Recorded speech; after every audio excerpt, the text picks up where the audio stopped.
paz do Senhor, meus irmãos, como é que vocês estão? Deus abençoe suas vidas. Hoje nós vamos explorar 7 versículos bíblicos essenciais que podem fortalecer a sua fé em momentos de desafios e tribulações. Veja bem, cada um desses versículos traz uma mensagem poderosa de encorajamento, de esperança, de confiança em Deus. Então, pegue a sua Bíblia e acompanhe comigo enquanto a gente vai descobrir essas preciosas verdades. E não se esqueça de se inscrever no nosso canal, não esqueça de dar seu like, não esqueça de compartilhar esse vídeo que nós estamos fazendo para que outras pessoas possam ser ajudadas conforme você também está sendo ajudado agora nessa mensagem que nós vamos agora começar, tá bom? Louvado seja Deus. Eu sou o presbítero Ramiro e você está no canal Terra Fértil. Não esqueça de acompanhar o nosso canal. Então, o primeiro versículo é Isaías 41, versículo 10, que diz assim: Não temas, porque eu sou contigo. Não te assombres, porque eu sou o teu Deus. Eu te fortaleço, eu te ajudo, eu te sustento com a destra da minha justiça. Esse versículo, meus irmãos, é um lembrete direto de que Deus está conosco em todas as circunstâncias. Quando nós sentimos medo ou desânimo, nós podemos nos apoiar na promessa de Deus, que Ele nos fortalece, que Ele nos sustenta. Memorizar esse versículo pode ajudar você a encontrar paz em momentos de ansiedade. Todo mundo sente medo. Você sente medo, eu também. Medo faz parte da natureza humana. O medo serve até de proteção para nós. Já imaginou se a gente não tivesse medo? A gente colocaria a mão no fogo, a gente poderia andar em lugares altos, né, de maneira segura, que a gente não teria medo, e a gente poderia cair e morrer. O medo faz parte do nosso ser. Uma vez eu vi em algum lugar dizendo que esse não temas está escrito 365 vezes na Bíblia, né? Eu não sei se está escrito tudo isso, mas Jesus, nosso Deus, ele fala para a gente não temer, mas não temer, se não temer, não é deixar de ter medo, é não temer confiando. Você pode ter medo, você sente medo do desconhecido, você sente medo da morte. Esse negócio de crente que não tem medo da morte, isso é mentira. Todo ser humano tem medo da morte. O problema é que o crente ele encara a morte de maneira diferente, ele encara a morte com a salvação. Então, não é falta ou pecado nenhum ter medo, não. Nós tememos uma doença, uma má notícia, tememos quando nosso filho, né, não liga para a gente quando sai, nós tememos quando a nossa mãe não liga, nós tememos quando tem uma doença, quando tem uma enfermidade, todos nós temos medo. Porém, Isaías 41, 10 diz que não temas porque eu sou contigo, ou seja, o nosso Deus é conosco, Ele jamais nos faltará nos momentos difíceis, Ele jamais estará longe, distante do sofrimento humano. Ele diz que Ele te sustenta, ou seja, a presença dEle, nos sustenta nos momentos de dificuldade. Você já passou por momentos de dificuldade e medo? Eu já passei também, mas a palavra de Deus diz para a gente confiar nele. Se nós somos servos e filhos dele, nós temos a certeza absoluta de que em todos os momentos ele está presente, inclusive nos momentos de sofrimento. Segundo versículo, Salmo 23, versículo 1, que diz assim: O Senhor é o meu pastor, nada me faltará. Essa declaração de confiança absoluta de Deus como nosso pastor nos lembra que Ele provê tudo o que precisamos. Nos momentos que sentimos falta de algo, devemos lembrar que o cuidado de Deus é suficiente para suprir as nossas necessidades. Tanto as nossas necessidades físicas, quanto as nossas necessidades espirituais. Porque muita gente encara esse versículo dizendo que o Senhor é nosso pastor e nada nos falta, com o viés material da coisa. Só que não é só o material, é também o espiritual. O Senhor nos conforta, a sua palavra nos conforta, a sua palavra nos alegra, a sua palavra nos traz alegria, a sua palavra transforma uma noite insone numa noite de paz e confiança nele, transforma um dia de apreensão num raiar suave né, na confiança do Senhor. Quantas vezes, meus irmãos, nós nos dirigimos a esse versículo na certeza de que Deus vai prover todas as nossas necessidades. Ele nos ama, Ele nos vê como a menina dos seus olhos. E Ele sabe que nós temos necessidades diversas, né, na nossa vida, inclusive a necessidade de nós vivermos, porque Ele é o provedor. Nós respiramos, nós andamos, nós vivemos. Eu estou aqui falando com você e você está olhando, eu falar contigo, ouvindo, porque Ele nos proveu o dia de hoje em vida e novidade de vida. Então, o Senhor é nosso pastor. O pastor, ele confia, ele apacenta suas ovelhas, ele dá vida pelas suas ovelhas e a gente tem que confiar nele, porque ele já fez muito por nós, não é isso? O terceiro versículo está lá em Romanos, capítulo 8, versículo 28, que diz assim: E sabemos que todas as coisas contribuem juntamente para o bem daqueles que amam a Deus, daqueles que são chamados pelo seu decreto. Olha que coisa linda. Esse versículo é uma fonte de esperança para que os enfrentam, para que todos nós enfrentemos dificuldades confiantes no Senhor, mesmo quando as coisas parecem estar fora do controle. Deus está trabalhando para transformar essas situações em algo bom para os que confiam nele. Veja bem, olha com a profundidade desse versículo. Ele fala: e sabemos que todas as coisas, todas as coisas, não só são as coisas boas, não, mas as coisas ruins que nos acontecem, porque elas acontecem. O próprio Senhor Jesus falou que a gente ia ter tribulação, ia ter problemas, ia ter dificuldades, ia ter tristezas. Elas contribuem para o bem da gente. Por quê? Porque nós não enxergamos o que Deus enxerga. Nós não vimos, não sentimos, não sabemos o nosso futuro. Deus já sabe. Deus sabe de antemão o que vai acontecer em nossa vida. E nós enxergamos de maneira muito míope. Precisamos de óculos espirituais da paz do Senhor para poder enxergar lá adiante o que está nos acontecendo. Porque às vezes, meu irmão, você está aí e pode estar acontecendo alguma coisa de ruim com você. Você pode estar tributando isso aí até a Deus, né? Mas muitas das vezes é por nossa culpa mesmo. Então, toda coisa ruim que acontece com a gente é ensinamento, para que a gente não caia novamente no mesmo problema, na mesma falha. Então, por isso que a palavra de Deus diz que todas as coisas contribuem, todas as coisas somam, todas as coisas são benéficas, inclusive as coisas ruins que te acontecem. Elas são experiência na sua vida, elas são um adubo para a sua existência. Então, quando está acontecendo uma coisa ruim para você, dê graças ao Senhor, glorifique a Ele, diga que Ele é aquele que o guia em toda boa obra, fale com Ele, apresente seu problema a Ele, que eu tenho certeza que esse deserto que você está passando, ele não é eterno. Uma hora você sai desse deserto e entra em pastos verdejantes. Outro versículo, quarto, né? Nós estamos no quarto. É Filipenses capítulo 4, versículo 13, que diz assim: Posso todas as coisas naquele que me fortalece. Essa é uma declaração de confiança na capacidade de Deus de nos capacitar para enfrentar qualquer situação. Se você está lidando com desafios que aparentemente são impossíveis, esse versículo é uma lembrança de que a força de Deus está disponível para você. Olha só, a gente tem que destrinchar o versículo, ler várias vezes para poder entender isso. Posso todas as coisas em quem? Naquele que fortalece. Se você tem Deus ao seu lado, se você tem Jesus ao seu lado, você pode todas as coisas nele, desde que ele te capacite para que você execute aquilo que você deseja.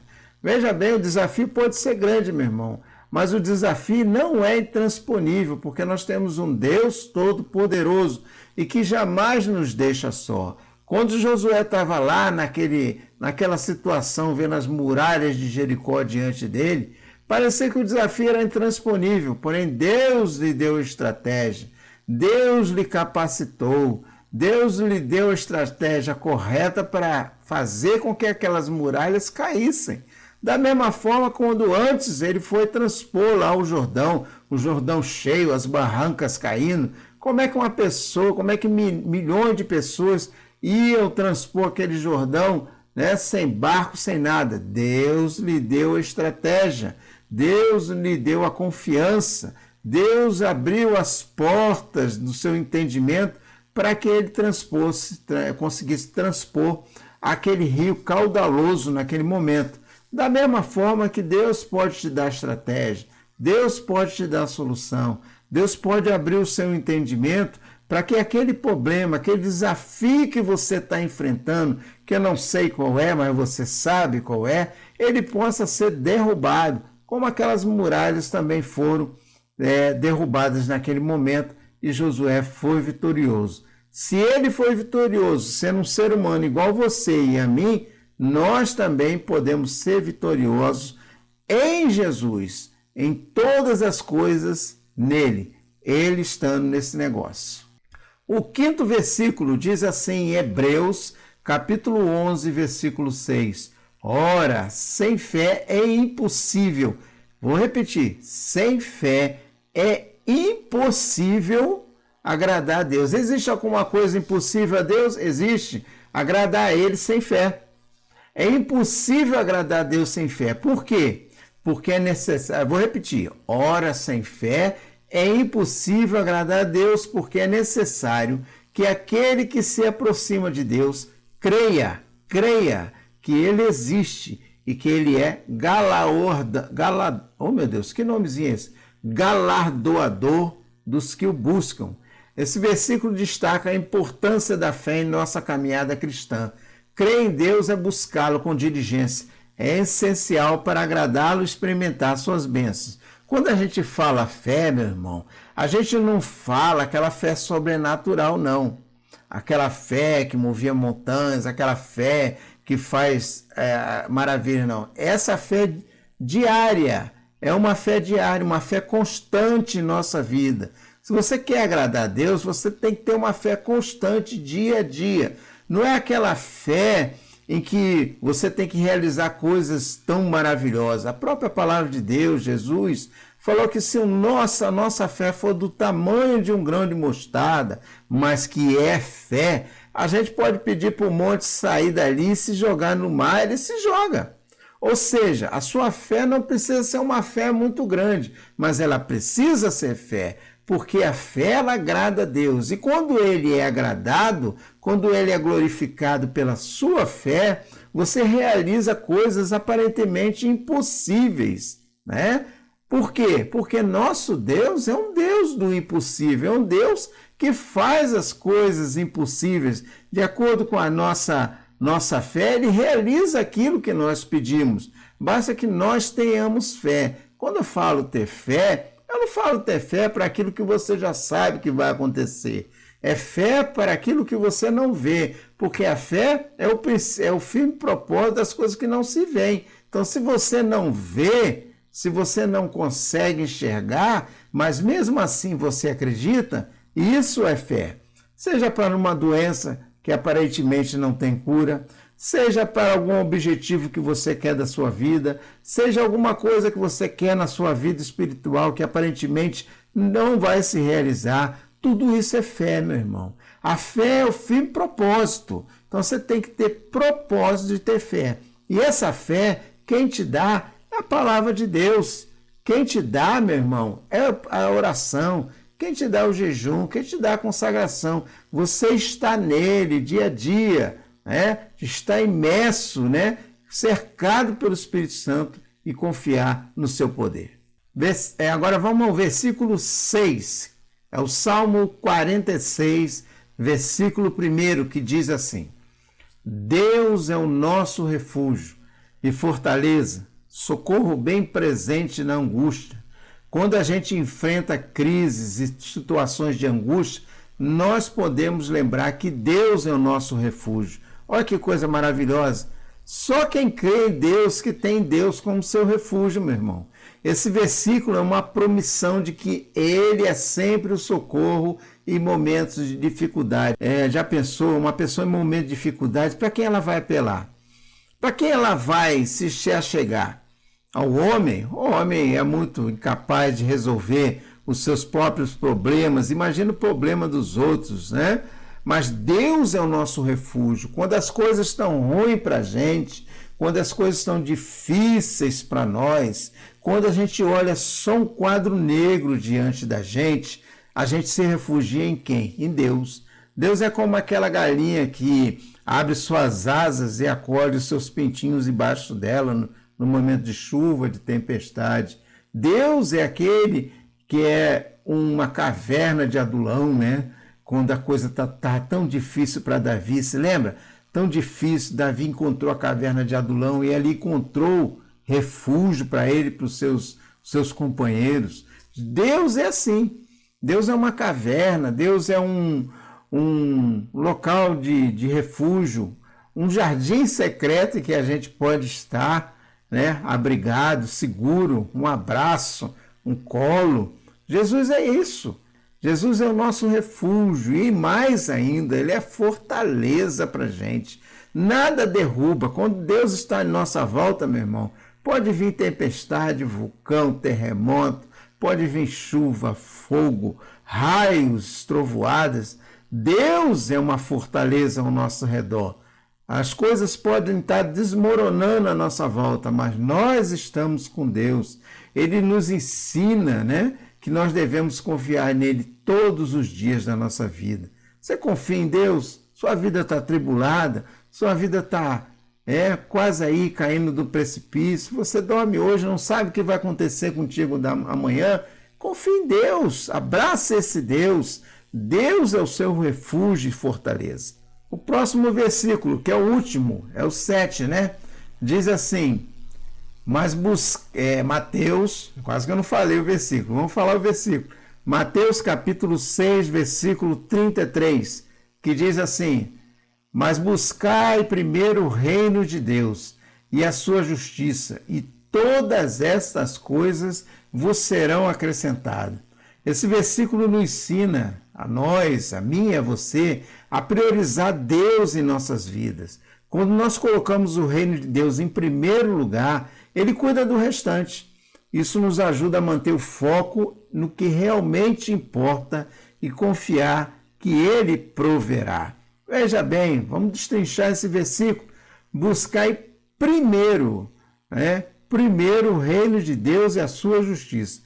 O reino de Deus é o que está nos envolvendo. Faz parte da igreja, faz parte da nossa família, faz parte da nossa vida ministerial, faz parte do nosso devocional diário com Deus, faz parte da nossa oração, nosso jejum, faz parte de nós agirmos de acordo com a vontade dele, andando nas suas pisaduras, fazendo o que ele faria, pensando o que ele pensaria. Isso tudo é o reino de Deus. O reino de Deus já chegou, ele está entre nós. Então a gente tem que priorizar primeiro ele. O primeiro é reino de Deus, é Deus em primeiro lugar. Quando eu falo Deus em primeiro lugar, eu não falo a igreja é uma parte dela. Quando eu falo igreja, eu falo toda a totalidade dos crentes na face da terra. Então nós temos que priorizar o reino. Ou seja, se eu quero fazer alguma coisa e essa coisa está contra a vontade de Deus e a sua palavra, eu vou priorizar primeiro a palavra de Deus. Se eu tenho que fazer alguma coisa e eu tenho que mentir para mim ser bem-sucedido, eu não vou fazer aquilo, eu vou deixar, eu não vou mentir, eu vou falar a verdade, porque falar a verdade são coisas do reino. Quando eu tenho que me achegar a alguma coisa, ver alguma coisa, falar alguma coisa, sentir alguma coisa, eu tenho que ver se aquilo ali está condizente com o reino de Deus. Porque o reino de Deus é o primeiro na minha vida. A vontade de Deus é a primeira na minha vida. Por isso que a gente tem que priorizar o reino de Deus. Porque quando a gente prioriza, meu irmão, as demais coisas são verdadeiramente acrescentadas. Não só materialmente, como também espiritualmente. Busque o reino de Deus e a sua justiça, que as demais coisas lhe serão acrescentadas. Não só material, porque o material, meu irmão, vai embora. Carro, casa, dinheiro, tudo se acaba. Quando a gente morre, a gente não leva nada disso. não leva nada, tudo fica aí. Então a gente tem que buscar primeiramente o reino de Deus, que é o espiritual, para que o material seja nos acrescentado. Porque o próprio Deus, o próprio Jesus falou que o Senhor sabe que nós precisamos de todas essas coisas. Então, meus irmãos, vocês gostaram desses versículos? O que eu quero dizer para você é que a palavra de Deus é uma fonte inesgotável de encorajamento e força para a nossa fé. Qual desses versículos falou mais ao seu coração? Qual que falou mais até você? Qual que supriu a sua necessidade espiritual do momento? Compartilhe aí nos nossos comentários e não esqueça de curtir e compartilhar esse vídeo para que mais e mais pessoas sejam abençoadas. Tá bom, meu irmão? Deus te abençoe e te guarde em nome de Jesus